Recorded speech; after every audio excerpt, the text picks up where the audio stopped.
Performance-based warranties are really exciting because it truly is helping the OEM sell to their customer what the customer cares about most.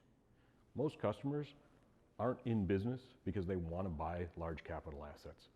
They buy large capital assets because they want productivity. Yeah. They want output from their factory. But when you buy a large capital asset, you're hopeful that that's going to happen, and you pay for something you believe is going to result in that outcome. But there is no guarantee. Today, when an OEM sells a warranty, they're not warranting the output of that machine. They're warranting the products on the machine. Yeah. Parts, break fix, something goes wrong. We'll send a guy in and fix it for you and get it running again.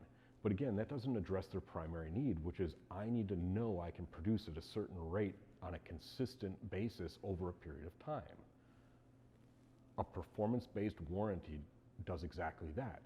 By measuring the performance of that machine over the life cycle, paying that OEM to ensure that they're financially motivated and involved in the performance of that machine over its life cycle, by creating a financial incentive that pays based on usage, on output. And that can take many different forms and be structured many different ways. Mm-hmm. Historically, that's been very difficult to do, those kinds of business models.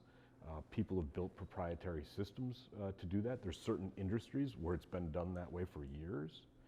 But within the manufacturing sector, it's really a new and innovative idea because in a manufacturing context, there's many different machines from many different manufacturers, right? And so having a standard way to do this is really important to the industry because you don't want 27 different versions of tracking programs to pay 27 different vendors. Yeah.